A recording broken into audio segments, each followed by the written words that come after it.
At the start of career अगर आपको tough boss मिला है जो आपकी प्रोफेशनल डेवलपमेंट कर सकता है, तो मैं रिक्वेस्ट करूंगा कि आप अपना, बहुत सारे लोग मुझे तंग करते हैं, हैरेसमेंट के केसेस हैं, ये आपकी ग्रोथ में बहुत बड़ा क्वेश्चन मार्क होगा क्योंकि लोग आइडेंटिफाइड होते हैं। ड्रेसिंग एक बहुत बड़ा चैलेंज है, लोगों को कॉर्पोरेट ड्रेसिंग के एथिक्स नहीं पता। जब कोई सुपरवाइज़र, कोई बॉस, कोई सीनियर अवेलेबल नहीं है तो लोग उस वक्त थोड़ा डाइवर्ट हो जाते हैं। नवाए इंसान NI न्यूज़ की वीडियोस देखने के लिए हमारा चैनल नवाए इंसान सब्सक्राइब कीजिए और बेल आइकन पर क्लिक कीजिए ताकि हर नई वीडियो से आप बाखबर रह सकें। अस्सलाम वालेकुम नाजरीन, मैं हूं गुलाम रसूल भट्टी और आप देख रहे हैं NI न्यूज़। नाजरीन, हमेशा से ही नौजवान मेरी प्रायोरिटी में रहे हैं। नौजवानों को एजुकेट करना मेरे मकसद में शामिल है। मेरा नौजवान एजुकेट होगा तो मेरे पाकिस्तान में बेहतरी आएगी।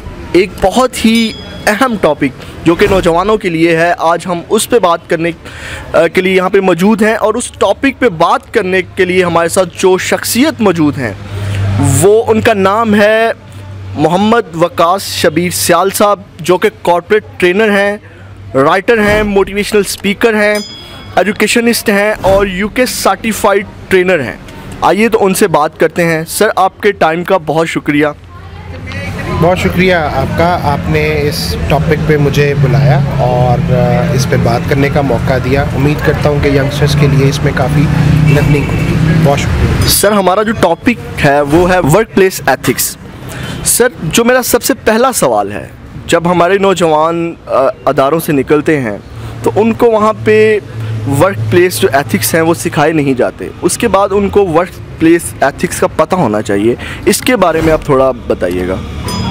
अच्छा, ये आपका बड़ा इम्पॉर्टेंट क्वेश्चन है और बिल्कुल ऐसा ही है। मेजॉरिटी जब हम बात करते हैं यंगस्टर्स के बारे में, उनकी प्रोफेशनल डेवलपमेंट के बारे में, तो उसमें ये सबसे इम्पॉर्टेंट फैक्टर होना चाहिए कि उनको बताया जाना चाहिए कि जब आप किसी भी वर्क प्लेस पे ज्वाइन करेंगे तो वहाँ पे क्या डूज़ और क्या डोंट हो सकते हैं, ये आपको कौन गाइड करेगा।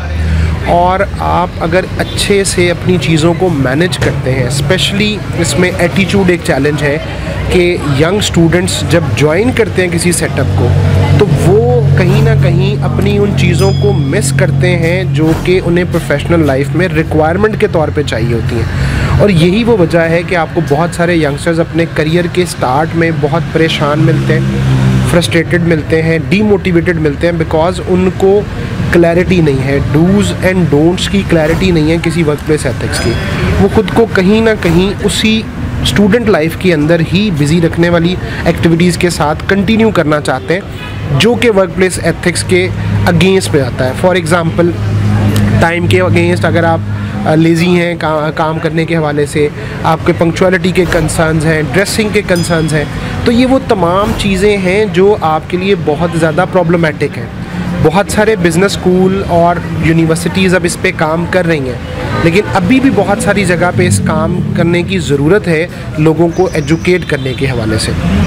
सर, कौन कौन सी चीज़ें हैं इसमें जो बहुत ज़रूरी हैं, जिनको नौजवानों को जिनका ख्याल रखना चाहिए?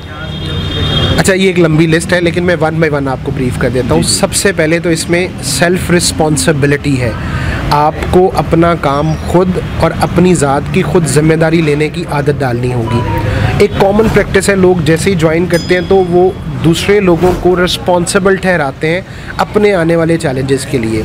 मैं गुजारिश करूँगा, आप किसी भी सेटअप पे ज्वाइन करेंगे तो वहाँ पे आपको अपनी ज़ात, अपने काम, अपनी पर्सनैलिटी को खुद कैरी करना होता है। अगर आप लोगों को मौका देंगे, यस, बहुत सारे लोग मिलेंगे जो आप पे कमेंट करेंगे, जो आपको इरिटेट करेंगे, लेकिन आप अगर खुद सेल्फ रिस्पॉन्सिबिलिटी वाले कॉन्सेप्ट को अप्लाई करते हैं तो यकीन मानिए आपके लिए मसाइल कम होंगे। इसमें जो दूसरी प्रॉब्लम आती है वो, जैसे मैंने कहा, एटीट्यूड का है। हम एक कैजुअल एटीट्यूड के साथ चलना चाहते हैं कि अगर मैं थोड़ा लेट आ गया तो कोई बात नहीं, अगर मैंने काम थोड़ा लेट कर दिया कोई इशू नहीं, अगर मैंने किसी की बात को इग्नोर कर दिया, ऐसा नहीं है।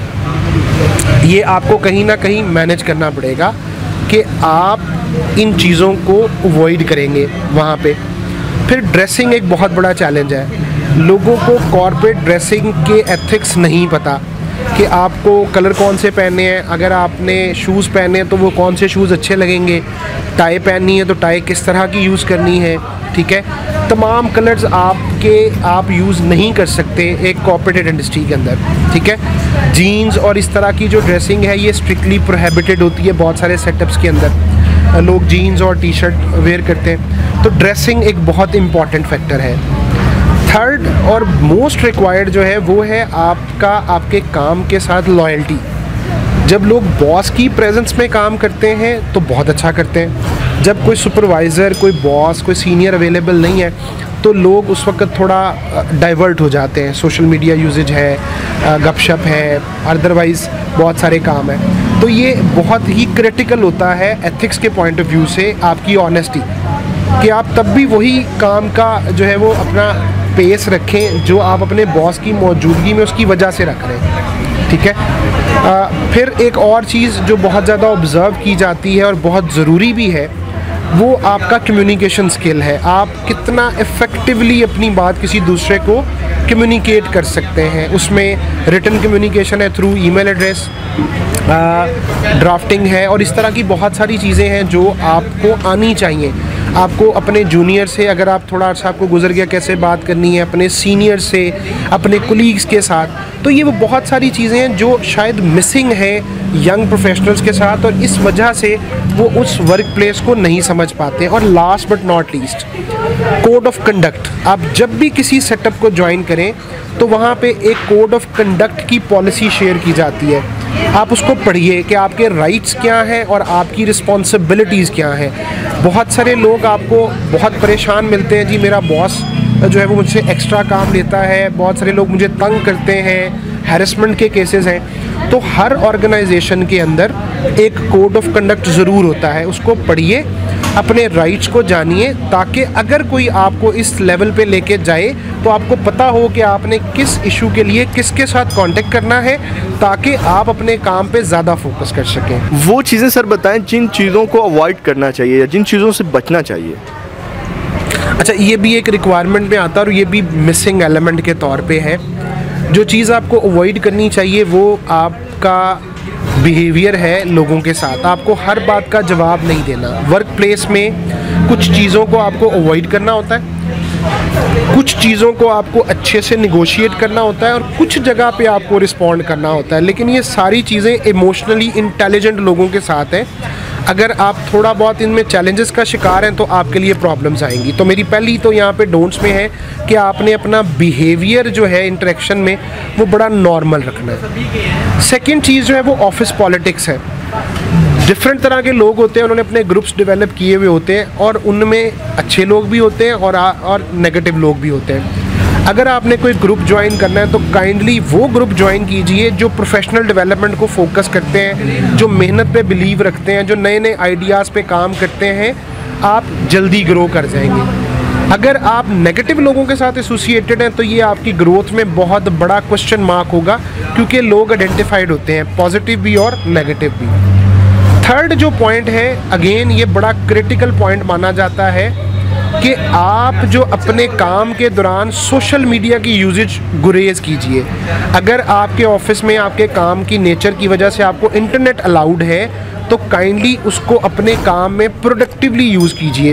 And final and again it's one of the important factor जो डोंट्स में आता है, अगर आप एक ऐसे वर्क प्लेस पे काम कर रहे हैं जहाँ पे आपके साथ डिफरेंट जेंडर लाइक फीमेल भी काम कर रही हैं, तो आपको अपने जो मामलात हैं वो बड़े पॉजिटिव रखने होते हैं। At the start of career आपका शायद इंटेंशन नहीं होता, लेकिन वो चीज़ें आपको बड़े नेगेटिवली पे बैक कर जाती हैं लॉन्गर रन में अगर आप हाईलाइट हो जाएं।